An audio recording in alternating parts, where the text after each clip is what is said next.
தேடி வரும் வாசம் அம்மாவின் ரசம். ஏய், எதுக்கு எடுத்தாலும் பாட்டா? பாட்டு இல்ல பிரதர், பாராட்டு. அம்மாவோட சாம்பார் ரசம் எல்லாமே எனக்கு பிடிக்கும். அம்மாக்கு சக்தி மசாலா ஆல்வேஸ். இல்லங்களில் உள்ளங்களில் சக்தி மசாலா சாம்பார் மற்றும் ரசப்பொடி. சமையல் பிடிக்கும்னா சக்தி மசாலா நிச்சயமா பிடிக்கும்.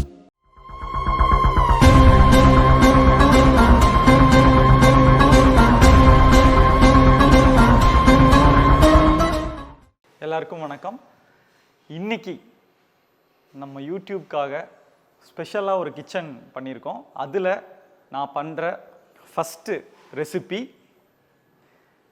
இந்த ரெசிபியை பற்றி சொல்லணுன்னா, இது ரசத்தில் நிறையா டிஃப்ரெண்ட் டைப் ஆஃப் ரசம் இருக்குது. மிளகு ரசம், தக்காளி ரசம், பைனாப்பிள் ரசம், பச்சைப்புளி ரசம், அதுக்கப்புறம் மைசூர் ரசம், ஆந்திரா ரசம்.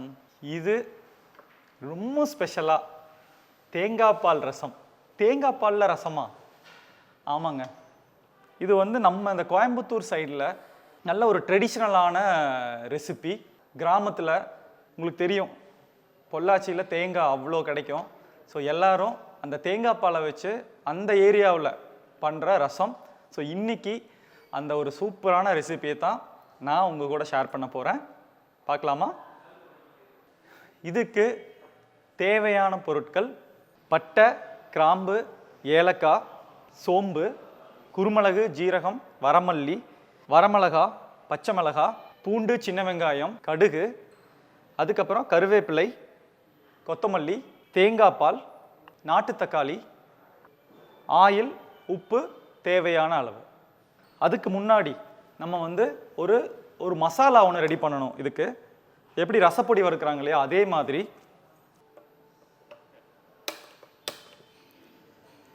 இப்போ பற்ற வச்சாச்சு.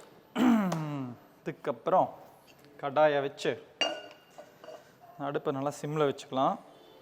ஒரு ட்ரை மசாலா ஆர் ஒரு பவுடர், கிட்டத்தட்ட ஒரு மட்டன் மசாலா டைப் தான் இது. 2 பட்டை, ஒரு 10 கிராம்பு, 10 ஏலக்காய், 1 டேபிள் ஸ்பூன் சோம்பு,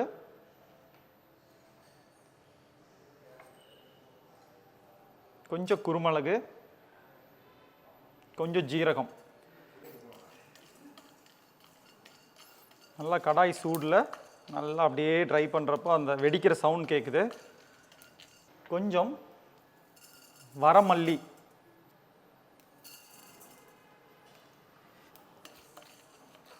நம்ம ஒரு சாம்பார் தூள் வறுப்போம் அந்த மாதிரி பேட்டர்னில் ரசப்பொடி வறுப்போம் இல்லையா, அதே மாதிரி தான். பட் இதோட மசாலா கொஞ்சம் டிஃப்ரெண்ட்டாக இருக்கும்.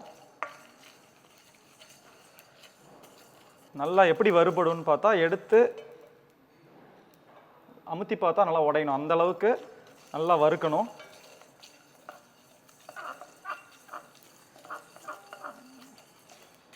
நல்லா மல்லி வறுபடுது.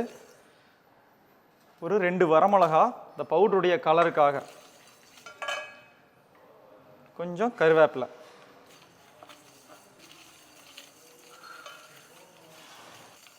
நல்லா ட்ரை பண்ணுறோம். வாவ், சூப்பராக அந்த கருவேப்பிலை, வரமிளகா, பட்டை, கிராம்பு, ஏலக்காய் லைட்டாக தான் இருக்கும் மசாலா. சோம்பு எல்லாமே சேர்ந்து நல்லா வறுக்கிறோம்.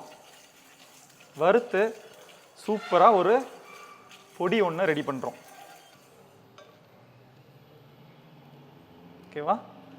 ஸோ நல்லா மல்லி நல்லா உடையுது. ஓகே, இப்போது இதை ஆஃப் பண்ணிவிட்டு நல்லா வறுத்த மசாலாவை ஆற வைக்கிறோம். ஸோ இதை மிக்சியில் போட்டும் நம்ம அடிச்சுக்கலாம். இருந்தாலும் நம்ம இதை நல்லா நுணுக்கிக்கலாம்.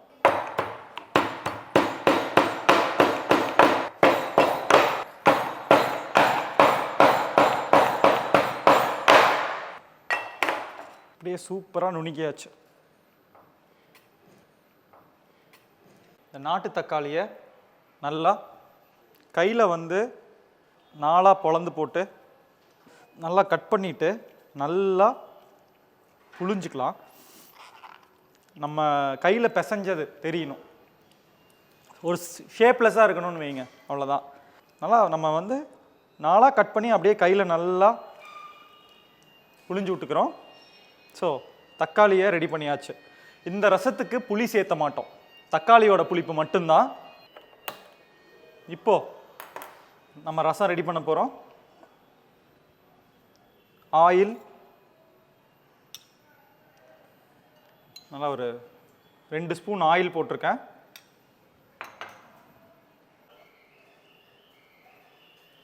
ஆயில் சூடான உடனே கடுகு நல்லா வெடிக்குது. வரமிளகா 2 வரமிளகா கிள்ளி, கருவேப்பிலை, கொஞ்சம் மஞ்சத்தூள், ஒரே ஒரு பச்சை மிளகா போட்டு நம்ம இந்த தக்காளி இருக்குல்ல, தக்காளி, சின்ன வெங்காயம் நிறையா போடலாம், ஒரு 10-12 சின்ன வெங்காயம், 2 பல் பூண்டு, சின்ன வெங்காயம் பூண்டு போட்டு சும்மா லைட்டாக இடித்து, பூண்டு, சின்ன வெங்காயம், தக்காளி எல்லாத்தையுமே இடித்து பண்ணுற ஒரு டிஷ் வந்து ரொம்ப நல்லா இருக்கும். ஒரு மிக்சியில் போட்டோ அப்படி இல்லாமல் ஒரு அம்மிக்கல்லில், ஒரு ஆட்டாங்கல்ல வச்சு இடித்து அப்படி பண்ணோன்னா ரொம்ப அட்டகாசமாக இருக்கும். பாதி சின்ன வெங்காயம் முழுசாக, பாதி வந்து இடித்து நல்லா அந்த பூண்டோட ஃப்ளேவரில் சூப்பராக நல்லா வணங்கிட்டுருக்கு. லைட்டாக தண்ணி சேர்த்திக்கலாம்.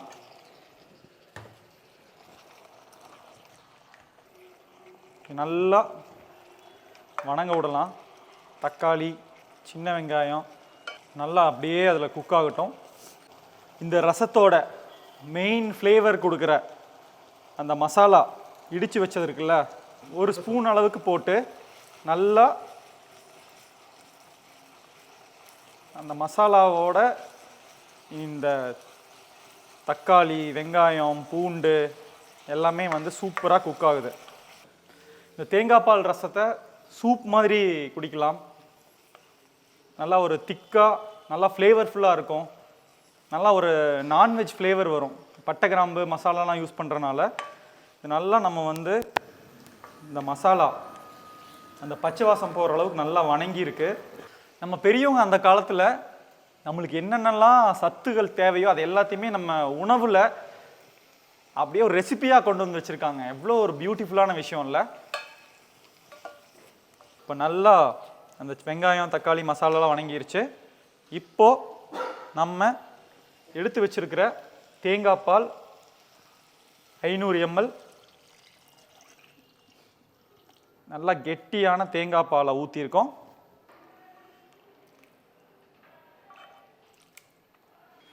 நல்லா ஒரு ஐவரி கலரில் சூப்பராக அட்டகாசமாக ஒரு தேங்காய் பால் ரசம் ரெடி ஆகிடுக்கு. ரசம் தாளிச்சு விட்டாச்சு. இப்போ தேவையான அளவு நம்ம கல்லுப்பு சேர்த்திக்கிறோம். ஆக்சுவலாக சமையலுக்கு டேஸ்ட்டு கல்லுப்பு போட்டு சமைக்கிறப்போ அவ்வளோ டேஸ்ட்டாக இருக்கும் அந்த டிஷ்ஷு. ஸோ நாங்கள் வந்து கிச்சனில் கல்லுப்பை வந்து நுணுக்கி பவுடர் பண்ணி சால்ட்டுக்கு பதிலாக நாங்கள் அதை யூஸ் பண்ணுறோம். டேஸ்ட் வந்து ரொம்ப நல்லாயிருக்கும்.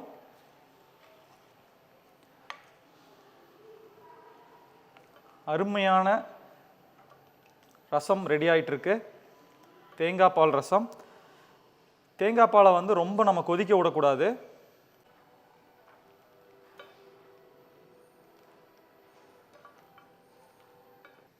நம்ம வந்து இன்னும் கொஞ்சம் இதை வேணுங்கிற அளவுக்கு நம்ம லூஸ் பண்ணிக்கலாம். ஏன்னா ரசம் வந்து நல்லா லிக்விடாக இருந்தால் தான் நல்லாயிருக்கும். கொதிக்காததுக்கு முன்னாடி தேங்காய் பாலோட இனிப்பு மட்டும்தான், பட் கூட பச்சை மிளகா, வரமிளகா, மிளகு இதெல்லாம் சேர்த்து இருக்கிறதுனால நல்லா ஒரு காரம் இருக்கும். ரசத்தோட கன்சிஸ்டன்சியில் நம்ம வந்து குக் பண்ணியிருக்கோம். ஸோ அது கொதிக்கிறதுக்கு முன்னாடி இந்த ரசத்தை வந்து நம்ம வந்து ஆஃப் பண்ணிக்கலாம்.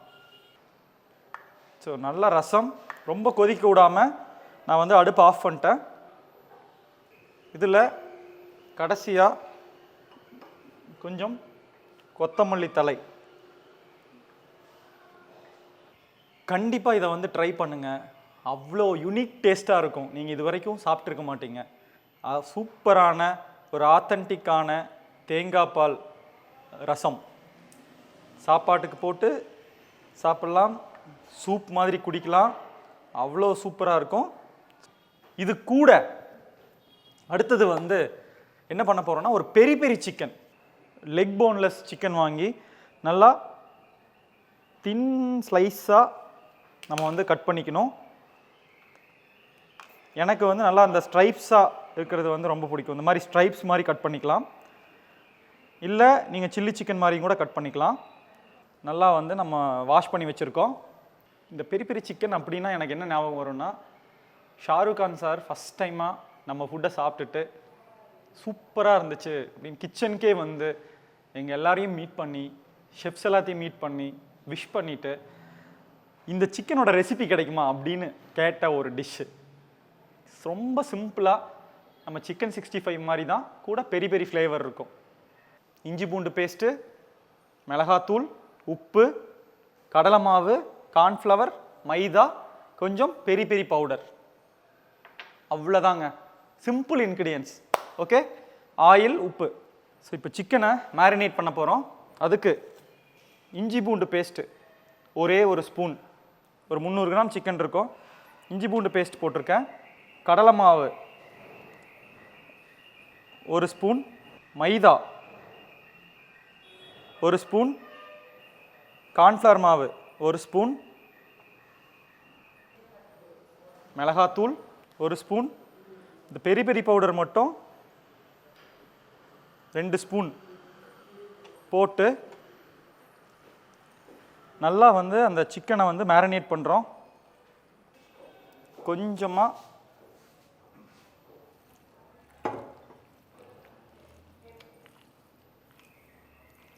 தண்ணி தெளித்து நல்லா போட்டு, உப்பு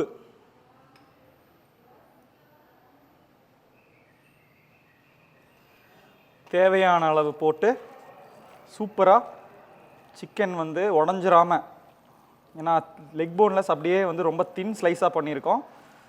கலரே பாருங்கள் ரொம்ப சூப்பராக இருக்குது, ஃப்ளேவர் அட்டகாசமாக இருக்குது. ஆயில் வந்து நல்லா கடாயில் சூடாகட்டும். ஓகே, இப்போது பெரி பெரி சிக்கன் நல்லா மேரினேட் ஆகிட்டுருக்கு. இந்த பெரி பெரி பவுடரில் பார்த்தீங்கன்னா ஒரு என்ன சொல்கிறது, பிளாக் சால்ட்டு, அதுக்கப்புறம் onion powder, garlic powder, cinnamon powder, அதுக்கப்புறம் வந்து காஷ்மீரி சில்லி பவுடர். ஸோ இது எல்லாத்தையும் நல்லா பவுடர் ஃபார்மேட்டில், ஜீரகம் இருக்குது. ஸோ எல்லாம் பவுடர் ஃபார்மேட்டில் போட்டு இது ரெடிமேடாக இந்த பவுடர் வருது. இந்த மசாலாவை எடுத்து லைட்டாக போட்டால் மசாலா மேலே வருது. ஆயில் சூடாகிடுச்சு. இப்போது இதை அப்படியே சூப்பராக நம்ம ஃப்ரை பண்ண போகிறோம். டடா அப்பப்பப்பப்பா,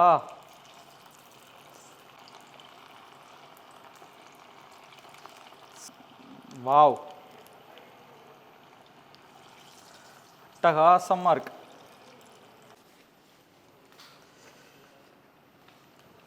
அப்படியே ஆயில் கொஞ்சம் நேரம் ஆகட்டும். அதுக்கப்புறம் கடாயை, அடடடா என்னடா இது, எப்படி வேகுது பாருங்க. சூப்பராக நல்லா கோட்டிங் ஆகி, நல்லா அந்த மசாலா உள்ள மேரினேட் ஆகி, செம்மையான சிக்கன், பெரி பெரி சிக்கன் தயாராகி கொண்டிருக்கிறது. செம்மையா சூப்பராக குக் ஆகிட்டுருக்கு. அப்படியே அந்த நுரை அடங்குற வரைக்கும் நம்ம பொறுமையாக இருக்கணும். சமையலில் பொறுமை ரொம்ப முக்கியம் பிகிலு. அப்படி இருக்கணும். பொறுமையாக இருந்தோன்னா சிக்கன் வந்து கரெக்டான பதத்தில் ஃப்ரை ஆகும். நல்லா அந்த நுரை அப்படியே குறைஞ்சிட்ருக்கு.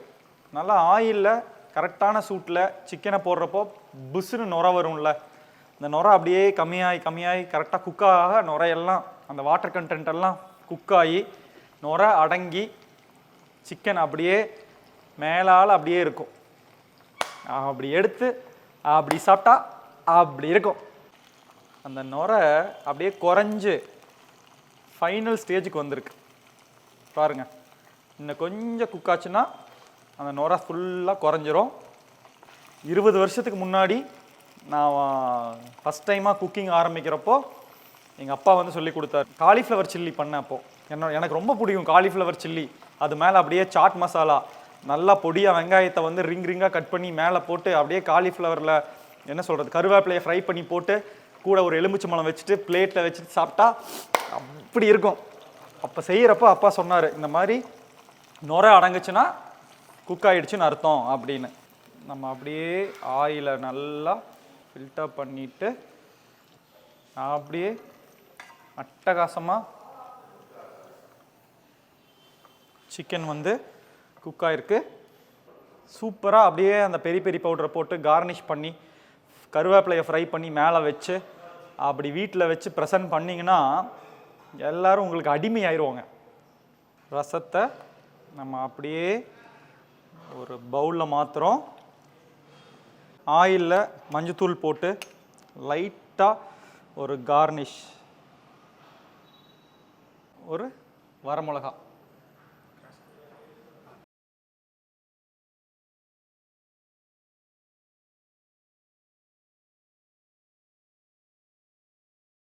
இன்னைக்கு சூப்பராக ஒரு ஒயிட் ரைஸோட தேங்காய் பால் ரசம் வித் பெரி பெரி சிக்கன் சூப்பராக வந்திருக்கு. அப்படியே சிக்கன் நல்லா சூப்பராக குக் ஆகிருக்கு. அந்த பெரி பெரியோட ஃப்ளேவர் சிக்கன் வந்து டெண்டராக வாயில் போட்டாலே மெல்ட் ஆகும், சக்கையாக வராது, அப்படி இருக்கும். அருமையாக இருக்குது. நீங்களும் வீட்டில் ட்ரை பண்ணி பாருங்கள்.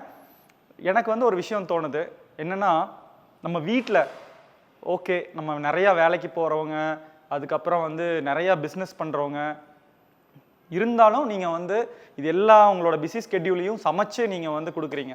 ஏதோ ஒரு வீக்கெண்ட் ஒரு ஹோட்டலில் எப்படி ப்ரெசென்ட் பண்ணுறாங்கல்ல, அந்த மாதிரி நீங்களும் வீட்டில் இந்த மாதிரி ஒரு ஆயிலில் மஞ்சத்தூள் போட்டு அது மேலே ஒரு கார்னிஷ் பண்ணி ஒரு வரமிளகா வச்சு ஒரு கருவேப்பிலை ஃப்ரை பண்ணி வச்சு கூட வந்து ஒரு சாலட் கூட வச்சு ஒரு பப்பட் வச்சு ஸோ ஒரு ப்ரெசன்டேஷனும் இன்னும் நீங்கள் வந்து உங்களோட ஃபேமிலிக்கு பண்ணி கொடுத்தீங்கன்னா அவ்வளோ என்ஜாய் பண்ணி சாப்பிடுவாங்கன்னு நான் நினைக்கிறேன். ஸோ வீட்டில் கண்டிப்பாக ட்ரை பண்ணி பாருங்கள். எப்படி இருந்துச்சுன்னு கமெண்ட் பண்ணுங்கள். அடுத்த வீடியோவில் உங்களை மீட் பண்ணுற வரைக்கும் உங்களிடமிருந்து விடை பெறுவது உங்கள் மாதம்பட்டி ரங்கராஜ். நன்றி, வணக்கம்.